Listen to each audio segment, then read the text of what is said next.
নমস্কার, দোতরা জগতে স্বাগত। এখনও পর্যন্ত আমার চ্যানেলটি যারা সাবস্ক্রাইব করেনি অবশ্যই করে সাবস্ক্রাইব করে নেবেন এবং বেল আইকন অবশ্যই করে দেওয়াবেন, যাতে করে নতুন ভিডিওর ইনফরমেশন আপনারা পান। এবং অবশ্যই করে আমার চ্যানেলটি সবার মধ্যে ছড়িয়ে দেবেন, যাতে করে বাংলা লোকযন্ত্র যারা প্র্যাকটিস করছেন, বাজাচ্ছেন বা যারা আগ্রহ প্রকাশ করেন তাদের কাছে আমার ভিডিও পৌঁছে যাক। কোনোভাবে হেল্প করতে পারলে আমরা আন্তরিকভাবে খুব খুশি হব। তাই জন্য আপনারা যারা লোকসঙ্গীতের ধারক এবং বাহক, প্রত্যেকের কাছে আমার অনুরোধ থাকলো যে আমাদের লোকসঙ্গীতের প্রচারের স্বার্থে অন্তত আমাদের ভিডিওগুলি ছড়িয়ে দেওয়া উচিত, এবং আশা রাখি সেটা আপনারা নিশ্চয়ই করবেন।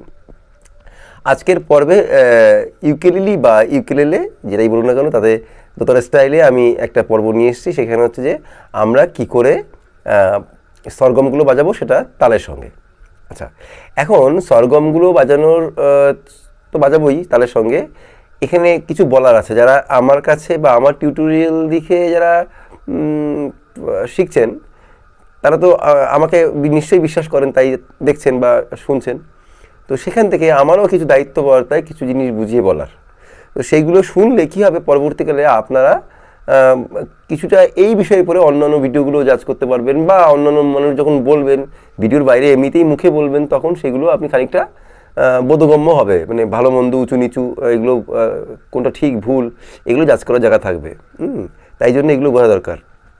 মেনলি আমরা সরগম দুভাবে বাজাতে পারি, একটা হচ্ছে রিদিম ছাড়া এবং রিদিম দিয়ে। এখন রিদিম ছাড়া মানে আপনি বলতে পারেন কি রিদিম ছাড়া কোনো কিছু হয় নাকি? হ্যাঁ, রিদিম ছাড়া মানে আপেক্ষিকভাবে রিদিম ছাড়া মানে আমরা যখন হারমোনিয়ামে, এটা জানিয়ে রাখা দরকার যে হারমোনিয়াম, ভায়োলিন, মানে এই ধরনের ইনস্ট্রুমেন্টে ভোকাল, তো আমরা তো তাল পুরো তবলার যেমন তাল হয় এরকম তাল ডিরেক্টলি দেখাতে পারি না। যেমন তারা গান করেন, তারা গান করতে করতে তাল বলতে পারেন না, ঠিক সেরকমভাবে একটা সরগম হয়। তারা যখন সরগম করেন আর কি, যারা ভোকালিস্টরা সরগম করেন, তারা সরগম করে যান, অন্য কেউ তবলাটা বাজিয়ে দেন, তালটা কাউন্ট করেন। তো সেরকমভাবে হ্যাঁ, ভোকালিস্টদের মনে মনেও একটা কাউন্ট থাকে, সেটা তো নিশ্চয়ই থাকেই। এখন যে স্ট্রোক ইনস্ট্রুমেন্ট যেগুলো, যেমন সরোদ, আমাদের দোতরা, তারপরে এগুলো ইউকুলেলে, গিটার, এই যেখানে স্ট্রোক করা যায় সেখানে আমরা রিদিম খানিকটা দেখাতে পারি। এখন এক্ষেত্রে দুটো অপশান থাকে, একটা রিদিম দেখানো, একটা রিদিম না দেখানো। একই কাজ রিদিম ছাড়া যদি আমরা করি, ধরুন সারে গা রে গা মা,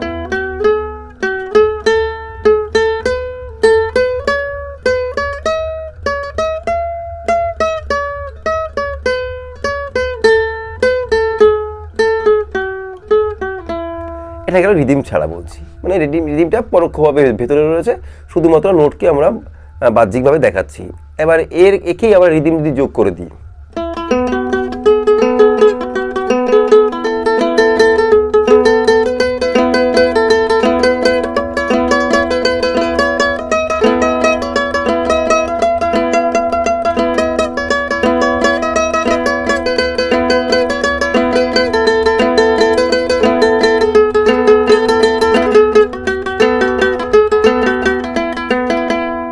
এটা রিদিম যোগ করে দেখালাম। তার মানে আমরা একই কাজ রিদিম যোগ করে এবং রিদিম ছাড়া, অর্থাৎ তাল যোগ করে বা তাল থেকে তালকে পরোক্ষভাবে সরিয়ে দিয়ে আমরা নোটকে দেখানো, এটা দুটোই করতে পারি। এখন কোনটা আমরা করব এটা প্রশ্ন। তো আপনারা জানেন আমার ভিডিও একটু এখন বড় বড় হয়, তাতে করে সুবিধা হয় কি আপনারা কিছু ইনফরমেশন পান। ছোট ছোট 1 মিনিট বা 2 মিনিটের মধ্যে হলে অনেক কিছুই বাদ রয়ে যাবে, ঠিক আছে? তো যাই হোক, এবার আসছি যে কোনটা আমাদের করা উচিত। প্রত্যেকটা লোকের যখন আমার ওপিনিয়ন পার্সোনাল, নিশ্চয়ই অনেক বিজ্ঞ লোক থাকবেন ইউটিউবে যারা 5 মিনিট বা 7 মিনিটের মধ্যে আপনাকে শিখিয়ে দেবেন। তো আমি আবার বলি 5 মিনিট 7 মিনিটের চক্করে যাবেন না, কেননা 5 মিনিট 7 মিনিটে যদি দোতরা, খমক, ডুবকি, একতারা, যে কোনো ইনস্ট্রুমেন্ট, যে কোনো বিদ্যা আপনি শিখে ফেলতে পারতেন, তাহলে যিনি দীর্ঘদিন ধরে অনুসরণ করছেন তাকেও অপমান করা হচ্ছে, তার কোনো দাম নেই। আপনি যে শিখছেন, আপনি এমন জিনিস শিখছেন তার সেই বিদ্যাটুকুরও দাম নেই। ফলে এরকম ধরনের মূর্খমি আপনারা করবেন না। আপনারা মেহনত করুন, জানুন, বুঝুন, এগোন, দেখবেন ঠিক এগোবে। যাই হোক, তো এইখানে আমরা কি করব, আমরা রিদিমের সঙ্গে যাব। তাহলে কি হবে, পরবর্তীকালে যখন আমরা গান বাজাবো তখন গানের মধ্যে দেখবেন রিদিমের সঙ্গে আমরা গান বাজাতে পারছি। তখন গান বাজাতে গেলে তালকে আলাদা করে অন্যভাবে শিখতে হবে না। হ্যাঁ, তখন দেখবেন গান বাজাতে গিয়ে তাল এমনিতেই চলে আসছে, কারণ আপনি তালের সঙ্গেই বাজিয়েছেন, সব কিছু প্র্যাকটিস করেছেন। তাই জন্য আমরা আজকের প্র্যাকটিসটা তালের সঙ্গেই করব। আচ্ছা, আজকে কি শেখাবো? যেমন আগের দিন আমরা সা রে গা মা পা ধা নি সা শিখেছিলাম, প্লাস সেটা রিদিম দিয়ে শিখেছিলাম, মানে 5টা স্ট্রোক। এখন যারা 5টা স্ট্রোক কী ছিল, down up down down down, সেটা দেখেননি, তারা আমার টিউটোরিয়ালগুলো দেখে আসতে পারেন, আগে টিউটোরিয়াল। তবুও আমি একদম মৌখিকভাবে একটা বলে দিচ্ছি এই মুহূর্তে যারা টিউটোরিয়াল দেখছেন ওদের স্বার্থে, যে আমরা রিদিম শিখছি দাদরা তাল, সেটা 5টি স্ট্রোক দিয়ে শিখব, down up down down down. এখন ডাউন আপ ডাউন ডাউন মানে ধরুন মায়ের তার এবং সায়ের তারের মধ্যে আমি ট্যালি করছি, মায়ের তার যদি 1 নম্বর স্ট্রিং ডাউন, সায়ের তার 2 নম্বর স্ট্রিং। আচ্ছা, তাহলে মায়ের তারে আমরা কী করবো, 1 নম্বর স্ট্রিংয়ে কী করবো, ডাউন, দেন আপ, 1 নম্বর স্ট্রিংয়েই আপ, তাহলে ডাউন আপ হয়ে গেল মায়ের তারে, হ্যাঁ, বা 1 নম্বর স্ট্রিংয়ে। এবার 2 নম্বর স্ট্রিং মানে সায়ের তারে, সেখানে আমরা কী করবো, ডাউন, তাহলে ডাউন আপ ডাউন, 3টে স্ট্রোক হয়ে গেল। এবার বাকি 4 5 এই 2টি স্ট্রোক ডাউন ডাউন করবো, কোন স্ট্রোকে, কোন স্ট্রিংয়ে, সরি, মায়ের তারে, ডাউন ডাউন, তাহলে down up down down down, মানে মা মা সা মা মা, এটা আমরা প্লে করছি, তাহলে হয়ে যাবে দাদরা তাল। এইবার এখানে একটা সূত্র আমরা খেয়াল করতে হবে। এখানে দেখুন আমি বাঁ দিকে দেখাচ্ছি, এখানে down up down down down, এই যে 5টি স্ট্রোক দিয়েছি, দেখুন প্রথম যে ডাউন দিয়েছি তার দিকে আমি নির্দেশ করে দিয়েছি নিচের দিকে, ওটা কিন্তু কোনোভাবেই মানে ঘুরবে না। সেকেন্ড স্ট্রোক দেখুন আপের দিকে দিয়েছি, এটা উপরের দিকে, এটা কোনোভাবেই কিন্তু ঘুরবে না, চেঞ্জ হবে না। 3 নম্বর স্ট্রোক দিয়েছি সায়ের তালের ডাউন মানে নিচের দিকে, এটা কিন্তু কখনোই মুভমেন্টটা চেঞ্জ হবে না, ওই দিকটা থাকবে, ওই নম্বর স্ট্রোক ওই দিকেই থাকবে। নোট হাজার চেঞ্জ হতে পারে, কিন্তু ওই স্ট্রোকটা কখনো আমরা চেঞ্জ করব না। 4 আর 5 এই 2টি স্ট্রোক আমরা মায়ের তারে ডাউন এবং ডাউন, দুটো স্ট্রোকই ডাউন ডাউন দিয়েছিলাম, এটাও আমরা কখনো চেঞ্জ করব না। হলো, তাহলে মানে down up down down down, এই সা এবং মায়ের মধ্যে ট্যালি করলাম। এই জিনিসটাই আমরা সা এবং বেসের পা, অর্থাৎ 2 এবং 3-এর মধ্যে। এখন অনেকের প্রশ্ন যে 1 2 3 এই 4টা এগুলো আবার কোথায়?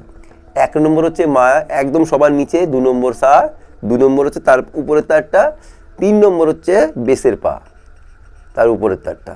হ্যাঁ, তাহলে এই যে আমি এই ট্যালিটা করলাম সা এবং মায়ের মধ্যে, দেখুন এখানে দিয়েছি সা এবং মায়ের মধ্যে আমি ট্যালি করছি, সেইটাই দেখুন আবার সা এবং বেসের পার মধ্যে হবে, একই ঘটনা ঘটে যাবে, ওখানেও 2টি তার। তাহলে ওখানে মায়ের তারের জায়গায় সায়ের তার চলে আসবে, সায়ের তারের জায়গায় বেসের পার তার চলে আসবে। এইবার আমরা কী করছি, 2টো করে নোট বাজাবো উইথ রিদিম, মানে তালের সঙ্গে। আগে আমরা যেমন একটা করে নোটের মধ্যে, মানে একটা করে নোটের জন্য পুরো সরগমটা করেছিলাম। কি করেছিলাম, down up down down down মানে সা হয়ে গেল, রেকে আঙুল দিয়ে down up down down down, রে হয়ে গেল। আচ্ছা, গাকে আঙুল দিয়ে down up down down down, এটা গা করে ফেললাম, অর্থাৎ একটা নোট গায়ের জন্য, কিন্তু 5টা স্ট্রোক আমরা প্লে করছিলাম। এবারে কি করব, এবার দেখুন নোট সংখ্যা হবে 2টি, সা এবং রে, কিন্তু স্ট্রোক সংখ্যা কিন্তু 5টি। কি, তাহলে আমরা কি করব, ডাউন আপ ডাউন, এই সায়ের জন্য 3টি স্ট্রোক আমরা রাখলাম, ডাউন আপ ডাউন। এবার সা ওপেন, তার জন্য আমাদের কোনো আঙুলের প্রয়োজন হচ্ছে না, ডাউন আপ ডাউন।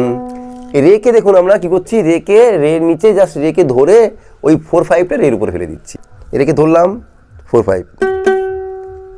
ঠিক এই সা এবং রের মধ্যে ঘটনাটা ঘটে গেল। আসবো কি, গা এবং মা, তাহলে গা এবং মা, তাহলে গার ক্ষেত্রে আবার ফার্স্ট নোট গা আবার শুরু হচ্ছে, তাহলে 1 2 3 গাকে ধরে আমরা বাজাবো 1 2 3, মাতে গিয়ে আমরা জাস্ট 4 5 ডাউন ডাউন বাজিয়ে দেবো। পাকে আবার ধরবো, পা আবার ফার্স্ট নোট, মানে পাতে 1 2 3 বাজাবো, ডাউন আপ ডাউন, দাঁতে গিয়ে 4 5, নিতে 1 2 3, সাথে 4 5।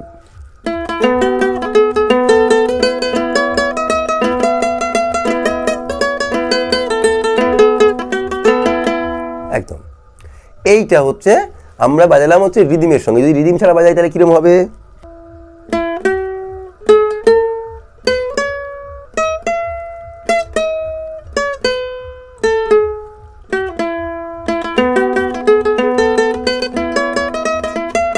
এটা হচ্ছে রিদিম দিয়ে। তাহলে রিদিম ছাড়া আমরা কখনোই কোনো কিছু বাজাবো না।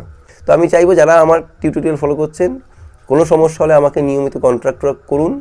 আমার কন্ট্যাক্ট নম্বর উপরে দেওয়া আছে দেখুন, তবু মুখে বলে দিই, 9635577068 এই আমার কন্ট্যাক্ট নম্বর। আমি চাইবো আপনারা প্রত্যেকে ভালো বাজান, লোকসঙ্গীতের সঙ্গে থাকুন, লোকযন্ত্রের সঙ্গে থাকুন, সকলের ভালো হোক, লোকসঙ্গীতের উন্নতি হোক, এই কামনা করি। আজকের মতো বিদায় নিলাম। ভালো থাকবেন সকলে, নমস্কার।